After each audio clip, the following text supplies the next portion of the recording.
welcome back to the channel. Today I'm going to be going into more detail all about my zero waste journey, which I touched on my previous video, all about my lockdown learnings from a life coach perspective. If you haven't watched that already, go check it out.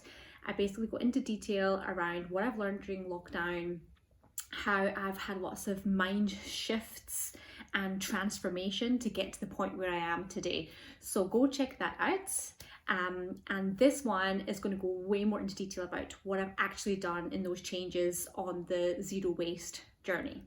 So let's get started. So what is zero waste? Zero waste essentially is looking at what you purchase, what you buy, what's in your home, what's in your environment that is wasteful. It is about trying to achieve a less wasteful lifestyle. So coming away not just from single-use plastics or single-use packaging, but actually looking at all different aspects of your life and seeing where you are accumulating waste, whether that's in like the kitchen and your foods and packaging that comes into the home, for cleaning products, for in your bathroom products as well. Maybe it's also in the kind of the fast fashion or the clothing that we buy, and having that sense of continuously feeding into a fast economy, and therefore coming away from the old make do, mend and make do attitude, which is actually really important because it means that we are diverting lots of different items from just being used once or a few times and going to landfill. It's actually recycling or reusing or repairing and trying to reduce your waste. And this, like I say, is in all different facets of your life. And so I'm going to go into a little bit about how you can start on zero waste living. The key one is just to reduce as much as possible. I think in this modern world, it's very difficult to become completely zero waste or completely plastic free. So it's about being aware. For me, it's about being aware of the amount of waste in your home and in your life and how you can reduce it.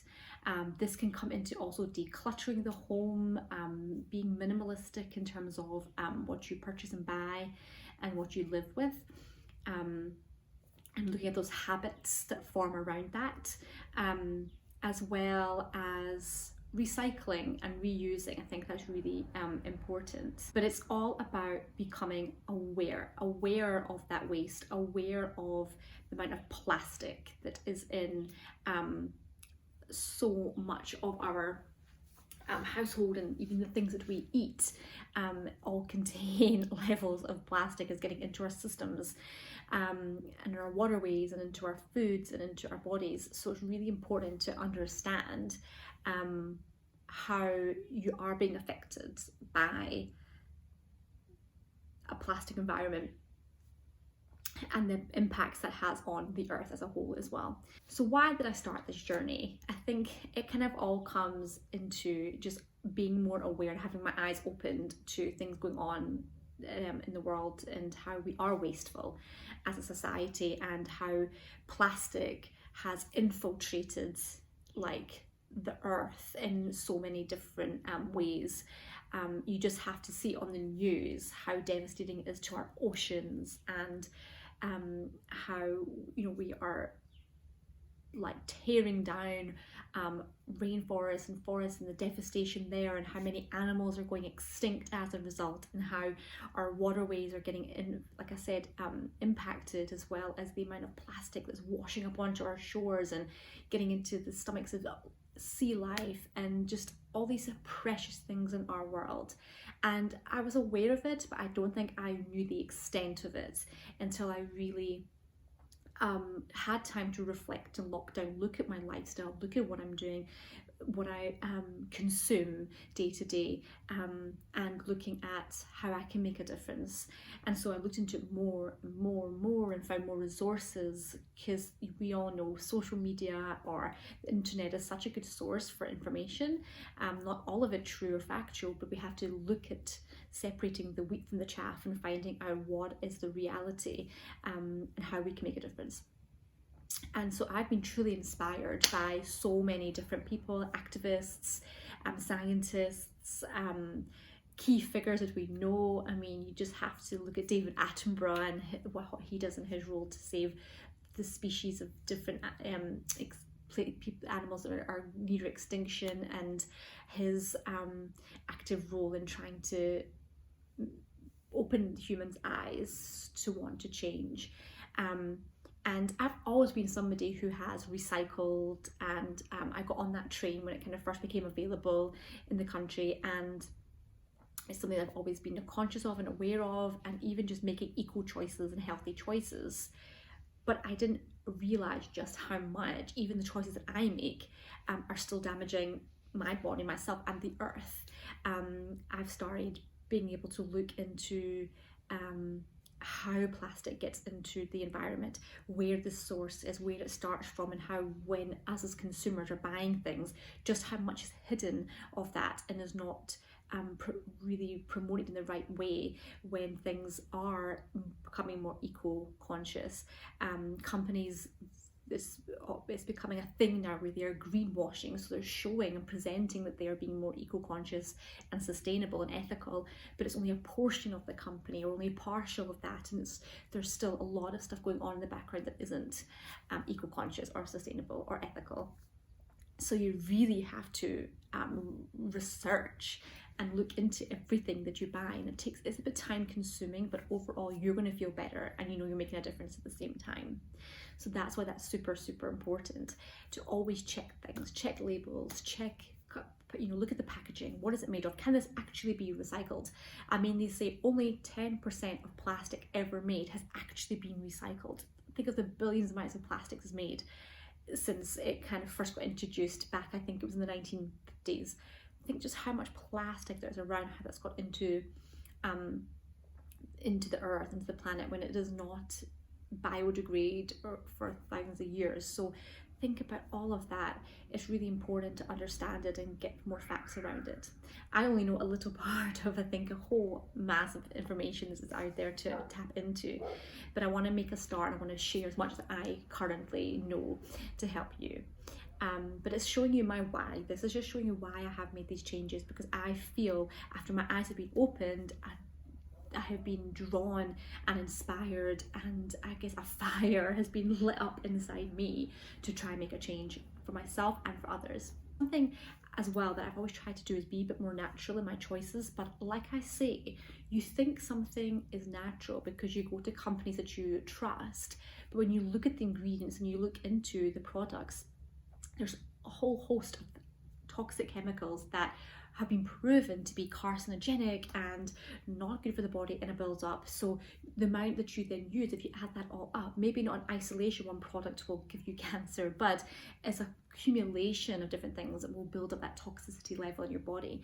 And so I've been very mindful of what I'm buying for a while now, but like I say, lockdown has accelerated that because I've had time, and I think like a lot of people have had time to really think about their lives and what they're doing and how they can make changes. So some of the things that I also did was I bought books and been reading things on my Kindle. One of my main resources that I have loved so far, where's my little library here, is The 6 Weeks to Zero Waste by Kate Arnell. This book has been such a good wealth of knowledge for me, again, on my journey. It's given me ideas, tools, places where I can look at in my household to really start making changes happen to becoming more zero waste. So this is not even just being about plastic free and looking at packaging, it's about the different method of reducing waste and trying to get to zero waste in your home and lifestyle. So my kind of, I guess, key learnings from this is really to look at how we can recycle things, how, if it is recyclable, how we can reuse things so that we are getting longevity out of it, so it has a longer life cycle. Refusing is a major one for me when I'm out and about, so refusing single-use plastic or any type of packaging, really trying to bring my own containers or using my own reusable cups and straws and cutlery, things like that.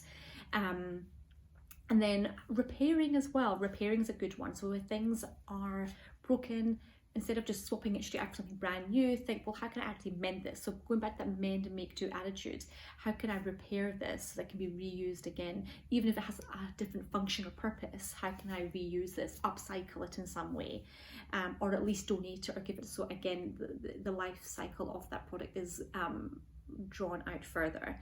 So how can we repair or reuse? And then reducing is the key one for me. Just reducing as much as possible, not striving to be perfect. Yes, waste will come into your home, but it's about trying to reduce it as much as possible.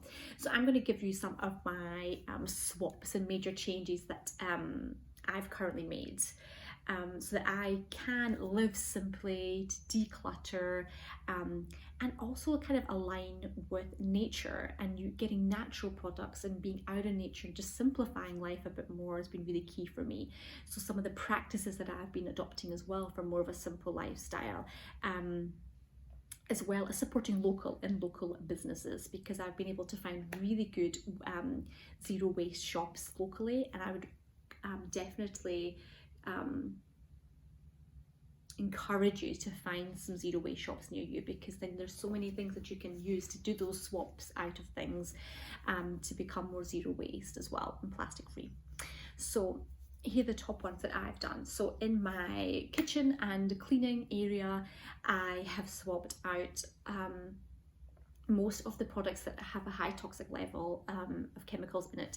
So I've swapped out my dishwasher salt, laundry powder, softener, washing up liquid, rinse aid for the dishwasher, toilet rolls, to forest friendly toilet roll. I have got new little sponges and scrubbers that are made out of bamboo, so natural fibers as opposed to plastic. So these have really helped me in terms of my kitchen to kind of change out and swap out some of those different products that you use. And I found some great all-purpose cleaner from a local zero waste shop, so that it has multiple purposes, as well as a really key one which is called lavender hydrosol. This is a really great product because it's got so many purposes and uses. You can spray it on your kitchen counters, you can use it to clean glass, and it has such a multi-purpose to it. So I've been really loving it, and it smells awesome as well, because I love the smell of lavender, so it smells really nice. Again, a lot of these natural products have like essential oils in them, but also different kind of ingredients that are still antibacterial, but are just good for you and the planet. And then if I kind of then move on to, I guess, my beauty regime, so I have swapped out makeup remover wipes for cotton rounds. These are really, really cute and just nice and soft and good for the skin. You can wash them and reuse them. Swapped out my shampoo and conditioner bottles for shampoo and conditioner bars. These are awesome. It takes a bit of getting used to. You don't want to use too much, but I think that's definitely really helped me to just zero waste on the containers that all comes in. So that's been really good. I then have started using a safety razor. This I think I'll need to do a whole other video on to help with the technique of using this instrument, because if you use disposables, you'll find they're a lot flatter, a lot easier, and you can just kind of swipe quite easily. With a safety razor, you can do that. There's like an exposed blade. So with a safety razor, you have to really adopt a special technique and a special angle to really shave without cutting yourself. So we're using a safety razor and a shaving bar, soap bar. You need to get good lather on to put on your legs, and the sensitive bits and areas, especially for us ladies. I have not touched wood once cut myself yet. I've been using it for quite a few weeks now, but in the beginning you have to go really slow and steady with the safety razor. The one that I would say is on a rush into swap, it's one you have to really take care of and to use. But that's been a really good one. So I've now got the safety razor for life. Just got to keep swapping out my blades when they get blunt, and yeah, that's been a really big one actually, and I much prefer it. It does much of a smoother, when you get used to it, close shave. So I would not go back on that one. That is one of my big favorite ones that I've swapped. Bamboo toothbrush. I love my bamboo toothbrush. Better for the environment because it biodegrades faster than plastic, obviously, and so it's compostable.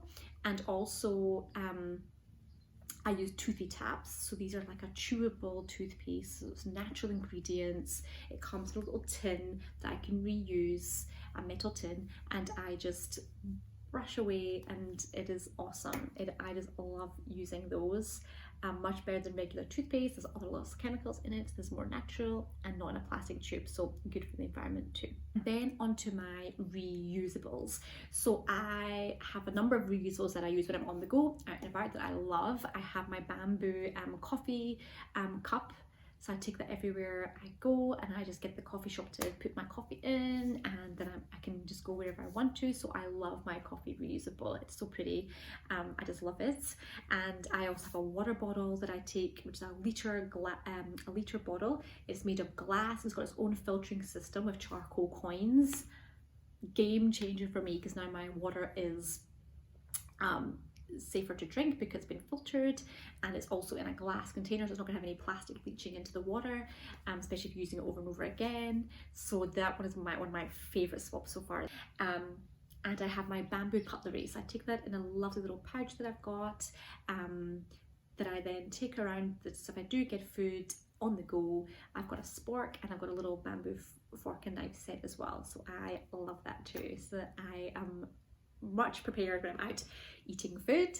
And then I have a copper straw as well. Just about making little changes is the key thing, and just being prepared when you're ready and you're out, and being able to be confident enough to refuse single-use plastic or single-use packaging, and being able to just live in within your new morals and values, and within your new lifestyle, and being empowered to do so. And you will find that a lot of shops, a lot of places, restaurants will really be happy to serve you in your own containers to take away, or in your own reusables, and are actually really promoting that as well, an equal lifestyle. I've seen so many little coffee places changing up their own ways as well, of looking at their cutlery, changing it into like bamboo cutlery, getting rid of plastic and single-use items. So it's really encouraging to see some businesses taking the active role. I would love to see more of that happen.